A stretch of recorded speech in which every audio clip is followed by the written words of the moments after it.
तो हाय, मेरा नाम श्वेता है और मैं आ गई हूँ वापस ऐसा वीडियो लेकर जहाँ पर शायद मैं कोशिश करूँगी कुछ चीज़ ऐसी जो आप लोगों को ना पता हो वो बताने की, और कुछ ऐसी चीज़ें जो अगर आप भूल गए हैं तो आपको याद दिलाने की। तो आइए शुरू करते हैं। अच्छा, आप लोग यानी कि जो मेरी ऑडियंस है, ज़ाओ लूशी करके अगर आप नाम सुनते हो तो मुझे लगता है कुछ लोगों को शायद पता हो और कुछ लोगों को ना पता हो। जिनको नहीं पता मैं उनको बता देती हूँ कि ज़ाओ लूशी एक चाइनीज़ एक्ट्रेस है। ये मेरी फ़ेवरेट एक्ट्रेस है, पहली बात तो। दूसरा ये कि ये actually one of the top actresses है इन चाइना। इनके बहुत सारे ड्रामाज़ वग़ैरह वायरल हुए हैं।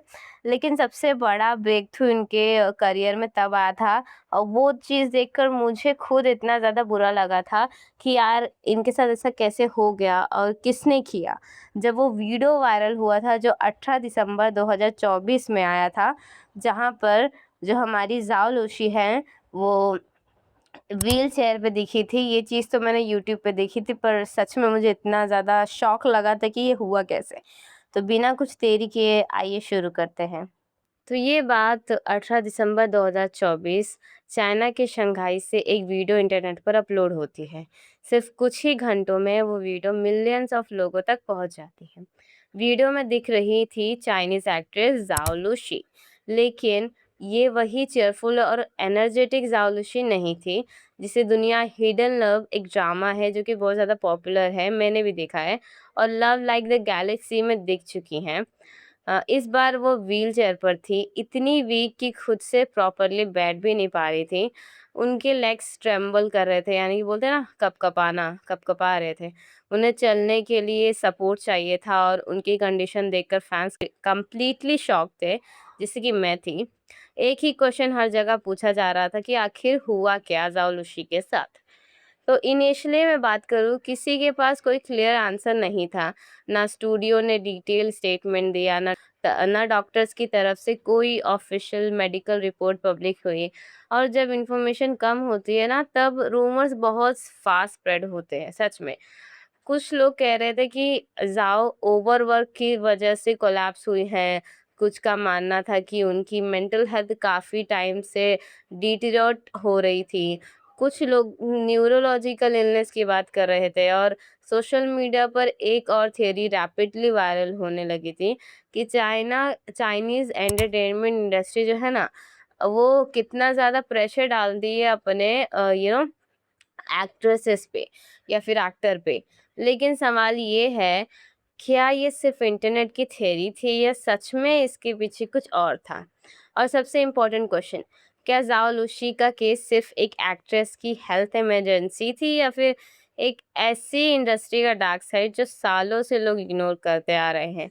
वैसे इग्नोर की बात उठी तो मैं बता दूँ, पता तो सबको होता है पर इग्नोर तो सभी करते हैं। तो इस डॉक्यूमेंट्री में हम सिर्फ वायरल क्लिप्स या हेडलाइंस की बात नहीं करेंगे। हम देखेंगे complete timeline, verified reports, Zhao Lusi के खुद के स्टेटमेंट्स, उनकी एजेंसी के रिस्पॉन्स और उन एलिगेशंस को भी जिन्होंने पूरी चाइनीज़ एंटरटेनमेंट इंडस्ट्री पर सवाल खड़े कर दिए। तो लेकिन इस स्टोरी को समझने के लिए हमें थोड़ा पीछे जाना होगा। सबसे पहले जानना पड़ेगा कि ज़ाओ लुशी है कौन, जो नहीं जानते, और वो चाइना की बिगेस्ट स्टार कैसे बनी, ठीक है? आज अगर आप चाइनीज़ ड्रामा देखते हैं तो ज़ाओ लुशी का नाम शायद इंट्रोड्यूस करने की कोई ज़रूरत है, लेकिन हर सुपरस्टार की तरह उनकी जर्नी भी ओवरनाइट सक्सेसफुल तो नहीं बनी थी। जैसे कि 1998 में चेंगडू, चाइना में बर्न हुई ज़ाओ लुशी ने इनिशियली एंटरटेनमेंट इंडस्ट्री में छोटे प्रोजेक्ट से शुरुआत की। धीरे धीरे उनकी नेचुरल एक्टिंग, कॉमिक टाइमिंग और रिलेटेबल पर्सनालिटी ने ऑडियंस का अटेंशन ग्रैब करना शुरू किया। ऑब्वियस सी बात है, टैलेंट किसको नहीं दिखता। फिर आए एक के बाद एक successful dramas, the romance of tiger and rose, मुझे तो पता भी नहीं इसके बारे में, लव लाइक द गैलेक्सी, और फिर हिडन लव जिसके बारे में मैं जानती हूँ। हिडन लव सिर्फ चाइना में ही नहीं, ग्लोबली भी हिट हुआ। एशिया से लेकर यूरोप और इंडिया तक मिलियंस ऑफ व्यूवर्स जाओलुशी के फैन बन गए। हर नए प्रोजेक्ट के साथ उनकी पॉपुलैरिटी और रिस्पॉन्सिबिलिटीज दोनों बढ़ती गई। TV dramas, brand endorsement, magazine shoot, interviews, award shows, promotional events, social media appearance. एक सक्सेसफुल सेलिब्रिटी की लाइफ स्क्रीन पर जितनी ग्लैमरस दिखती है, रियलिटी उससे काफ़ी अलग होती है। एंटरटेनमेंट इंडस्ट्री में एक एक्टर का काम सिर्फ एक्टिंग तक लिमिटेड नहीं होता। कभी सुबह 5 बजे मेकअप, पूरा दिन शूटिंग, रात को प्रमोशन और अगले दिन दूसरे सिटी के लिए फ्लाइट। ये शेड्यूल कभी कभी हफ्तों तक चलता रहता है, और इसी वजह से चाइनीज एंटरटेनमेंट इंडस्ट्री को लेकर काफ़ी टाइम से क्रिटिसिज्म हो रहा है कि क्या एक्टर्स और एक्ट्रेस से उनकी फिजिकल और मेंटल लिमिट से ज़्यादा काम करवाया जाता है। ये सवाल नया नहीं था।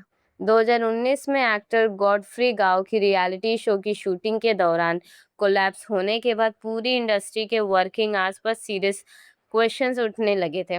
ओवरनाइट शूट्स, स्लीप डेप्रिवेशन और एक्सट्रीम वर्कलोड पर मीडिया और पब्लिक दोनों ने डिबेट की, लेकिन वक्त के साथ ये डिस्कशन धीरे धीरे शांत हो गया। जाओ लुशी का केस सामने आया।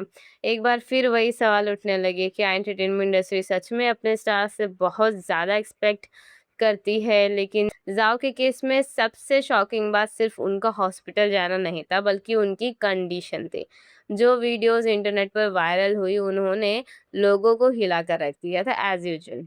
उसके बाद तो ऐसे-ऐसे चीज़ें बात आगे बढ़ने लगी कि जो कंपनी है ना, वो बहुत ज़्यादा प्रेशर डाल रही है, और लेकिन जो कंपनी है वो भी अपनी तरफ से स्टेटमेंट देती गई कि नहीं, हमने तो कुछ नहीं किया, हमारी तो कोई गलती नहीं थी, पहले से ही ज़ाओ लुशी डिप्रेशन का शिकार है।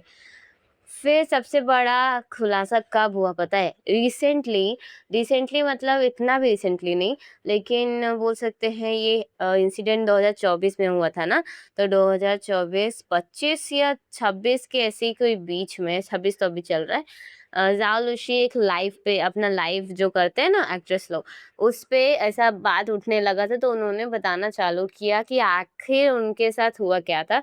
तब उन्होंने रिवील किया था उसमें कि अ, उस टाइम पे जिस स्टूडियो के साथ उनका वो काम कर रही थी ना, मतलब शूटिंग वगैरह ड्रामा के लिए, वो उस टाइम पे उनके जो दादाजी थे वो पहले से बीमार चल रहे थे। उनके जो पापा थे ना, उनकी भी तबीयत कुछ खास ठीक नहीं थी। तो वो स्टूडियो वाले से जो ज़ाओ लुशी है, वो कब से कह रही थी कि मुझे लीव चाहिए, मुझे 1 हफ्ते की लीव चाहिए या फिर मुझे छुट्टी दे दो, क्योंकि मेरा जाना ज़रूरी है, क्योंकि भाई कौन नहीं देखेगा, सब अपना काम थोड़ी ना देखते हैं ऐसे फैमिली के टाइम पे। लेकिन जो क्या है ना, वो कंपनी वाले एक तो ओवरनाइट करवाते ही हैं, रात-रात तक उनसे शूटिंग करवाते हैं और बोलते हैं कि आप कॉन्ट्रैक्ट में आ जाते हो, बोलते हैं कि आपने कॉन्ट्रैक्ट साइन किया है। भाई कॉन्ट्रैक्ट जान से बढ़कर होता है क्या? फिर भी वो नहीं माने, उनसे काम करवाते रहे, और वहाँ अलग टेंशन कि उनके पापा की तबीयत खराब, उनके दादाजी की तबीयत खराब। और पता है सबसे शॉकिंग बात क्या है? जिस दिन वो पहुँची अपने पापा के पास, जिस दिन उनके पापा का ऑपरेशन हुआ था, उनके पापा को सीरियस कैंसर था। पहली मतलब पहले से बता दे रही हूँ, उनको कैंसर था, तो जिस दिन उनके पापा का ऑपरेशन हुआ था ना कैंसर का, उनके पापा ठीक हो गए, तो उसी दिन ज़ाओ लुशी अपने पापा के पास पहुँची, और पता है उस दिन क्या था? उनके दादाजी की फ्यूनेरल थी। यानी कि सोचो, वो अपने दादाजी से मिल भी नहीं पाए आखिरी टाइम में। ऐसी सिचुएशंस उनके सामने ये स्टूडियो वाले खड़े कर दिए थे, और फिर जब बात आ रही थी कि बोलो बोलो तुम्हारी गलती है, जब ऑडियंस पूछ रहे थे, तब तो मुंह बंद करके रखे थे इन लोग। मतलब क्या ही फालतू चीज है यार। मेरा तो दिमाग खराब हो जाता है, ये जो सारी इंडस्ट्री जो सो कॉल्ड होती है, जैसे या फिर ये जो बड़ी बड़ी इंडस्ट्रीज होती है ना, एंटरटेनमेंट इंडस्ट्री, ये खाली दिखाती बहुत अच्छा है खुद को कि भाई क्या ही स्टारडम है, क्या ही ग्लैमर है, उसके पीछे जो इन लोग काम कर्म कांड करते हैं ना, वो सच में बहुत ज़्यादा डार्क है। तो मुझे तो उस टाइम पे बहुत बुरा, वैसे अब तो हम बोल सकते हैं कि रात गई बात गई, लेकिन उस टाइम पे जो उनके साथ हुआ था वो सच में मैं आज तक नहीं भूल पाई, क्योंकि मेरी भी वो one of the favourite actress थी भाई। अगर मैं क्यों नहीं सोचूँगी कि इनके साथ अचानक से हो क्या गया? मतलब मैं हर जगह उस बंदी को फ़ॉलो करती थी यार, यूट्यूब ड्रामा में, इंस्टा पे, हर जगह, और अचानक से मुझे ये पता चलता है तो मुझे क्या ही लगेगा सोचो। तो यही बात है, अब क्या ही बताऊँ।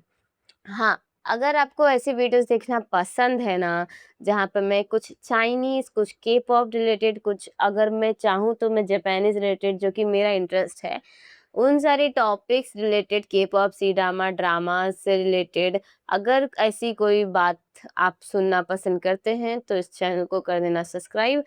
और आई होप मेरी जो वॉइस है आप लोग को अजीब ना लगे, क्योंकि सच में मैं मेरे पास वो नहीं है, क्या बोलते हैं, माइक से मैं रिकॉर्ड नहीं करती, आगे खरीद लूँगी माइक, लेकिन फ़ोन से रिकॉर्ड करती तो शायद कुछ अजीब आए मेरी वॉइस, मुझे पता भी नहीं है। पर तब तक के लिए गुड बाय एंड बाय।